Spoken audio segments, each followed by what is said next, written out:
Hey, I'm Nate. Today we're building a full iOS widget without touching a line of Swift or opening Xcode. We'll build this entire thing in TypeScript using Expo Widgets. We'll go through how to build the widget, update the widget, styling the widget using Expo UI, adapting for different widget sizes like small and medium, deep linking, and I'll even show you how you can build a widget right now using your favorite AI agent.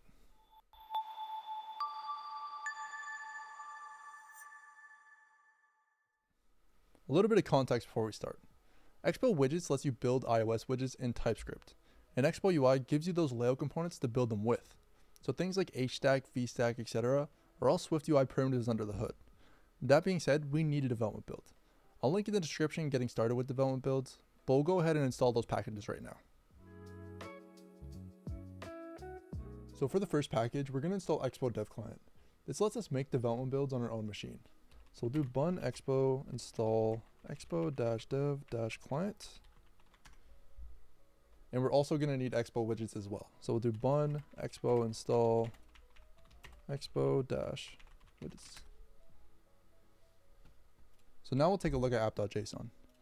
If you see in here, if we scroll down to our plugins array, Expo Widgets was actually automatically added after we installed Expo Widgets. We're going to need to customize this a little bit. So what we'll do is go to our widgets documentation. I'll actually link to this in the description as well. We can go down here to the config plugin they already have set. And we're actually going to copy the entire plugin here, just up to that array. We'll go back to our app, and we'll replace this Expo Widgets with this config plugin they gave us. So now we have a name, a display name, a description, and supported families. For the name, this is going to be our contract. We're going to need this when we actually build the widget, so you're going to have to make this one-to-one.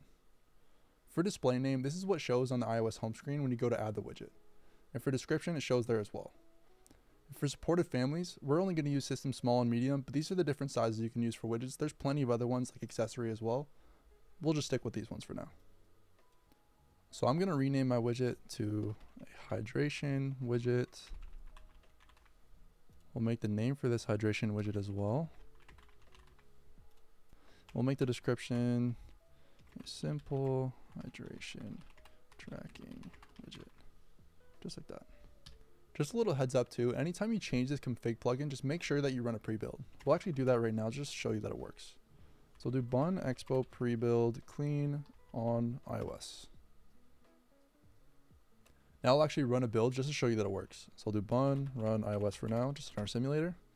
So now you can see your apps running with Expo Dev Client, and if we go to the home screen now, we can actually go add a widget. And we can look for hydration app. And you can see there's an error on it, but our two widgets are showing there with the title and description. So now we can start actually making our widget. The first thing we'll do is create a widgets folder. You can put the widget wherever you want. I just find it to be more organized inside of a widgets folder. So we'll call this widgets. And then we'll add a new file called hydration widget.tsx. So now we need to make a type for our widget. So we'll do type hydration widget, and we'll call progress a number, and we need a goal as well, which will be a number. Now that we have our type, we can actually create the widget. So we'll do const hydration widget is equal to props, and we'll pass the props we just made. Then we also need the widget environment. So we'll make a new prop, call this environment, and we'll call widget environment from Expo Widgets. So now we need a widget directive. We'll just do quotation widget here. And what this does is tell our function to compile this code into native code and run it inside the iOS widget extension. This is a separate process from our React Native app. For now, we'll just return an empty HStack. So we're going to do return, we'll do HStack like this, but we need to import this. So we're going to import HStack from expo /UI /SwiftUI. Now we need to actually export a widget. So we'll do export default create widget, from Expo Widgets, and we're going to call our call that hydration widget, and our function as well. So I'm actually going to change this to a ZStack instead, just because I want to do some special styling for this. But I want to add some modifiers to this as well. So I'm going to make a container background color. And we're going to call this, just make this black, I think. That's good. I'm going to make that widget. And we'll add this into an array as well. And our ZStack is going to be looking for some child component. So for now, we're just going to add some random text. And make this hello widget. Just like that.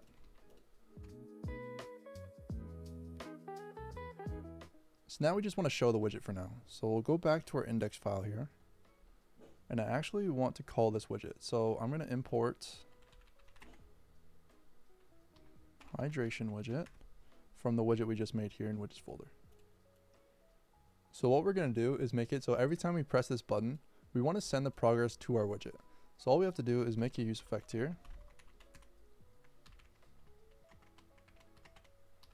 And we'll make our dependency array hold progress. So that means that every time progress is changed, it's going to update this use effect or rerun it. So we're going to run hydration widget.update snapshot. And this is also asking for our props we made. So if we go back to our hydration widget, it's asking for a progress and goal. So we're going to do progress as progress since we already have a variable for it. And for our goal, we made a variable up here for it. So all I'm going to do is goal, just like that. So now every time our progress changes, it's actually going to update both progress and goal on our widget. Just a little heads up, since we added this widget directive, we won't be able to add any functions or like styling or any sort of variables from any other file.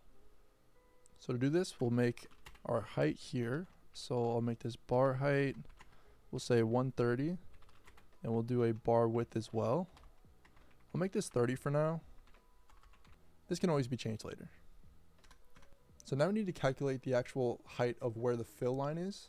So to do that, we'll do ratio, and I'll prepare props. And if this is greater than 0, we're going to do a math.min. Whoops. And we're going to call props.progress and divide that by props.goal. And then 1. And if not, 0. Now we need to actually set that height for the rectangle. So we'll do const fill height. And we'll do our bar height. And we'll times that by ratio. So I actually want to add a little cool radial gradient to the bottom right of the widget. So what we'll do is add a Expo UI rectangle here. Close it off. We need to add a couple modifiers. So the first one we'll do is going to be container relative frame. And we're going to make this axis. Oops, I cannot see. Axis, we'll make this both. So this will pull both ways.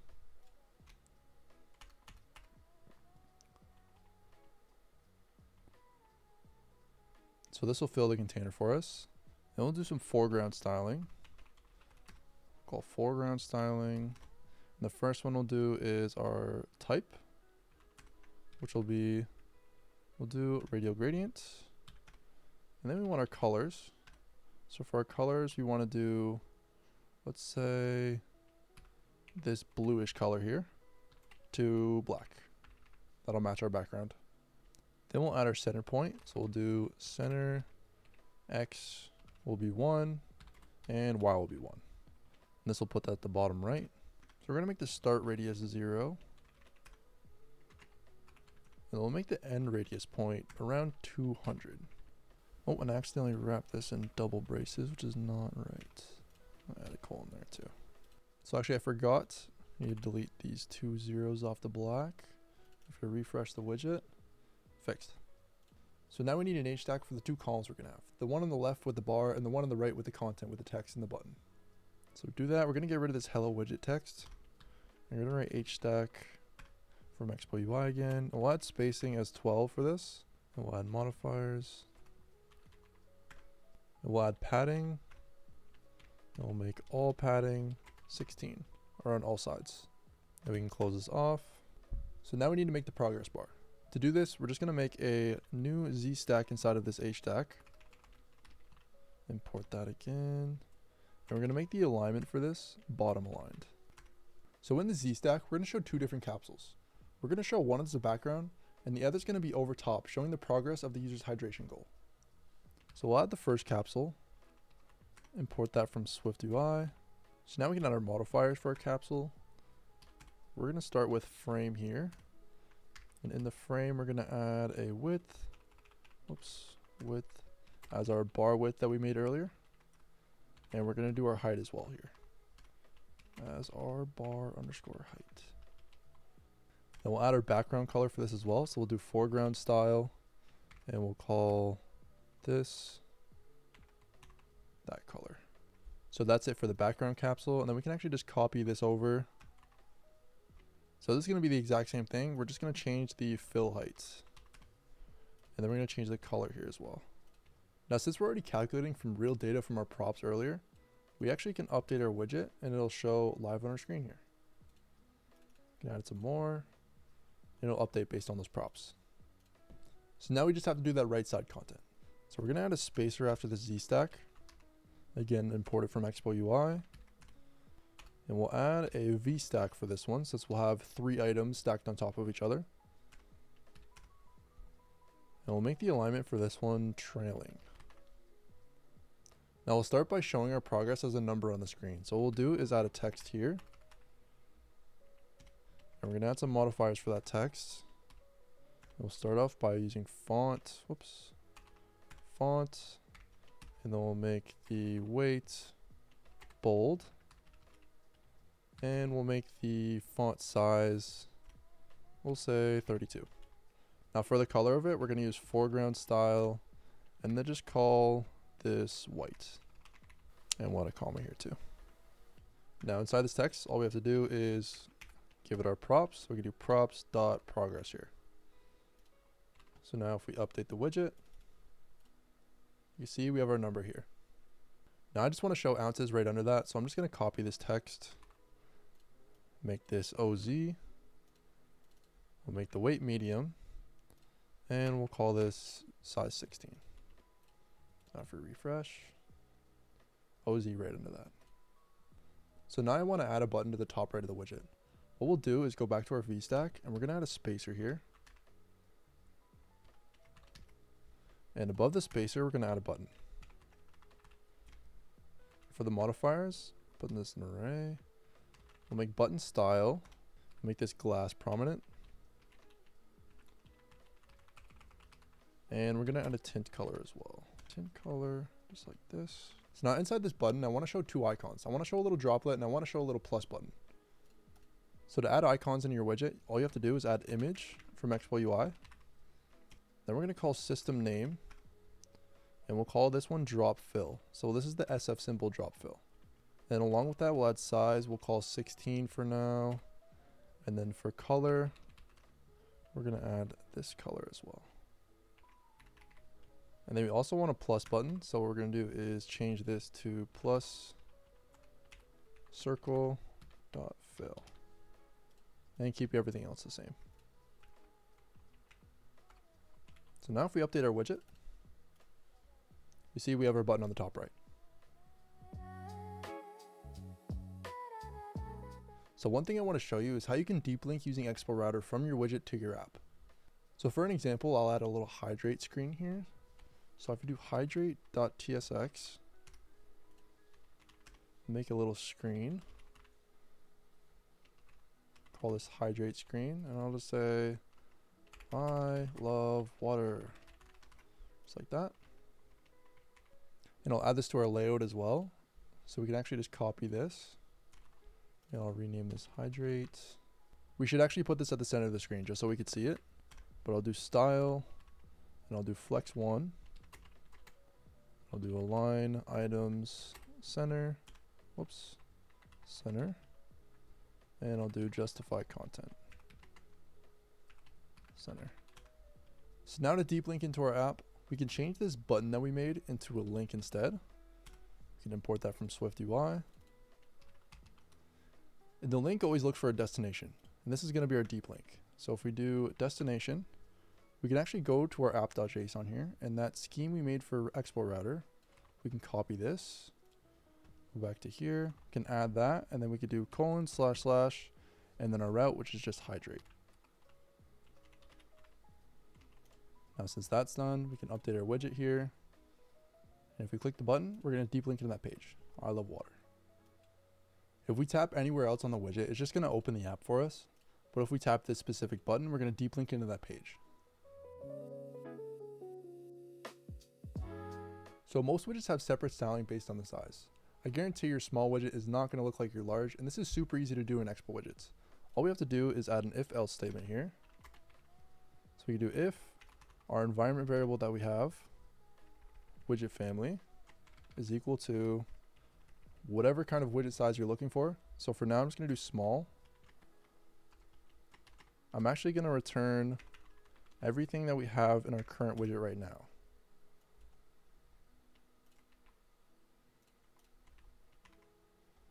So that's going to return for our system small. So for anything that's not system small, we're going to return the same thing actually. I'll change a couple styling just to show, but for example, I'll change the gradient color to a red color. Now you can see we have a different color for each widget. So I want to show you how easy it is to build Expo widgets using AI. If you go to the Expo docs here, every doc that Expo has this little copy page button. If we click the copy markdown, this copies the entire page as markdown, and it's super helpful when building with AI. Alternatively, we could also go grab this link and then type .md at the end and go to the markdown here as well. So I have this little bookmarking app I made. I want to make a widget so that it shows the last 4 to 5 bookmarks that I've done in a small or medium widget. I'll be using Claude Code, but feel free to use any AI agent you want. But what I'm going to do is give it the docs to the Expo Widgets. Make me a small and medium widget for this app. I provided the documentation for Expo Widgets, but I want you to show the last 4 to 5 saves on those widgets. So I'll send this. So using Fable and Claude Code, it took about 10 minutes to get done, but it looks like it finished those 2 widgets for us. So if we go back to our home screen, we can actually add those. Call Amber. Yeah, and they look pretty good too, so let's check them out.